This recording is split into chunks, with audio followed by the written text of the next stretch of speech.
C'est la vulnérabilité la plus critique actuellement. As-tu entendu parler de la vulnérabilité Log4j ou Log4Shell? Depuis que cette vulnérabilité a été publiée, la société de cybersécurité Check Point a constaté une grosse augmentation des tentatives d'attaque sur leurs sondes. C'est quoi la vulnérabilité Log4j ou Log4Shell ou Logjam?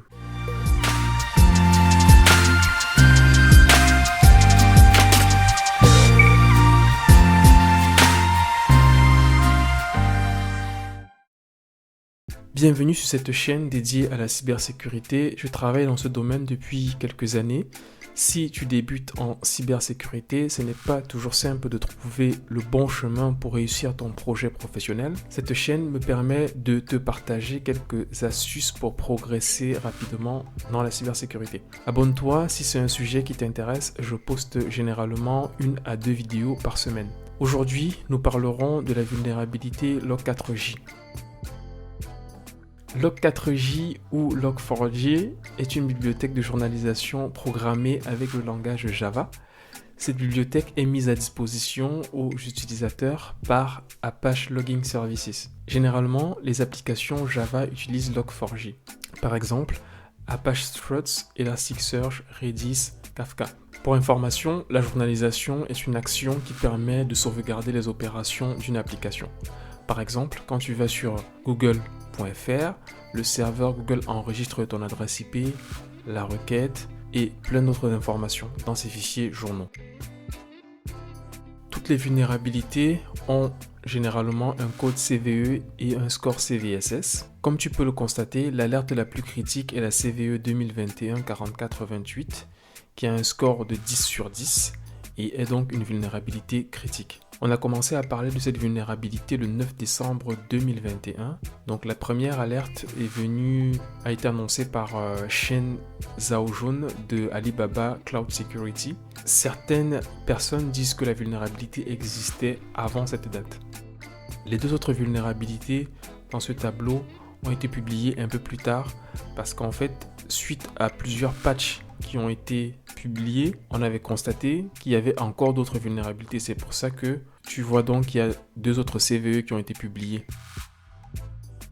Alors, c'est quoi cette vulnérabilité sur Log4j? Nous avons vu précédemment que Log4j est une bibliothèque qui va permettre de journaliser certaines actions.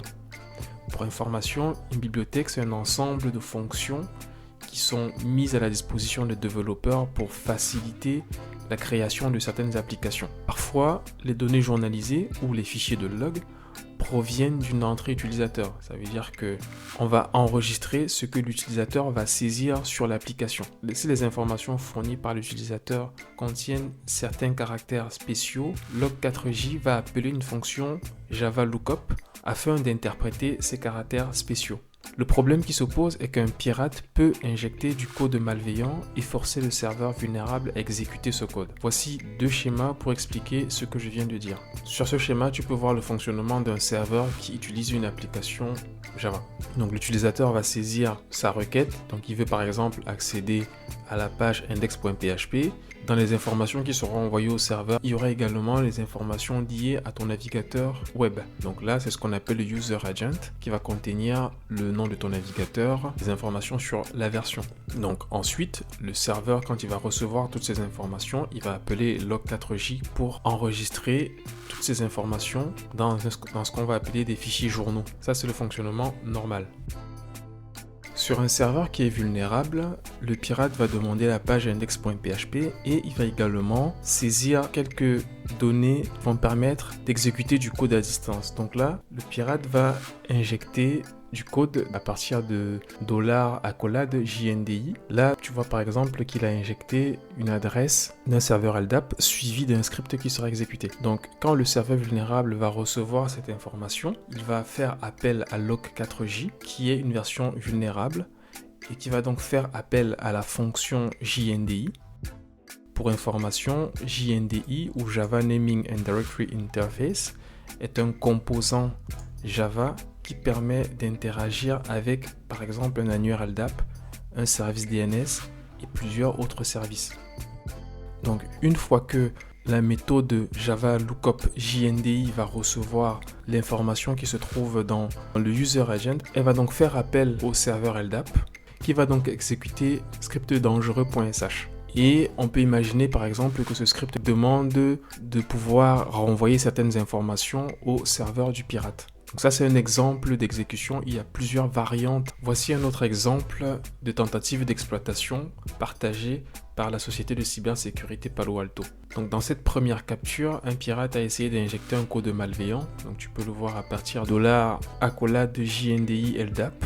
Tu peux voir que derrière, donc on a une adresse IP, on a de la partie LDAP, on a une adresse IP, et ensuite, après le basique, on a une commande qui est codée en base64. Donc quand on va faire le base64 inversé, voici ce qu'on trouve. Bien évidemment, c'est parce qu'il y a une version vulnérable de log4j qui va permettre à JNDI de pouvoir faire le base64 inversé et d'obtenir la commande curl que tu peux voir. J'espère que cette explication est claire. Si ce n'est pas le cas, dis-moi dans les commentaires si tu as besoin d'un peu plus de détails. Pour information, lors de la conférence Black Hat aux États-Unis en 2016, certains experts alertaient déjà que la fonction JNDI ou Java Lookup ne devrait pas être appelée sans contrôler le contenu de ces arguments. Ceci pourra entraîner une exécution de code à distance comme c'est le cas actuellement. Donc en fait, cette alerte qu'on est en train de voir maintenant, c'est quelque chose qui avait déjà été remonté en 2016. À ce jour, les versions impactées sont toutes les versions de log4j 2 qui sont inférieures à la version 2.15.0 RC1.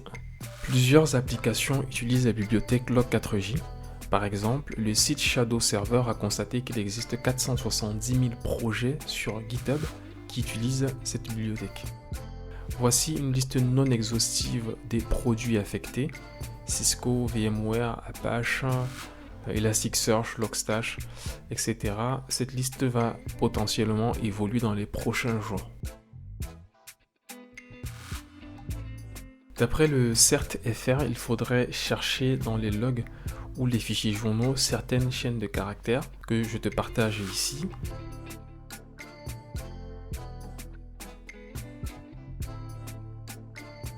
Il est également possible d'utiliser ces deux scanners sur GitHub qui fonctionnent plutôt bien. Tu peux également utiliser un pare-feu applicatif ou un détecteur d'intrusion. En général, il faut avoir une bonne vision de ton système d'information. Par exemple, tu peux avoir une cartographie. Ensuite, il faudra identifier toutes les technologies déployées dans ton système d'information. Et enfin, pour chaque technologie que tu auras identifiée, il faudra suivre les recommandations du constructeur. Généralement, les constructeurs vont fournir des méthodes à suivre pour pouvoir patcher cette application log4j s'ils l'utilisent dans leurs outils. Voilà, c'est tout pour cette vidéo. Merci de l'avoir regardé. Abonne-toi à la chaîne si tu souhaites recevoir quelques astuces sur la cybersécurité. Et n'hésite pas à partager la vidéo aux personnes qui se posent des questions sur cette vulnérabilité log4j. À bientôt.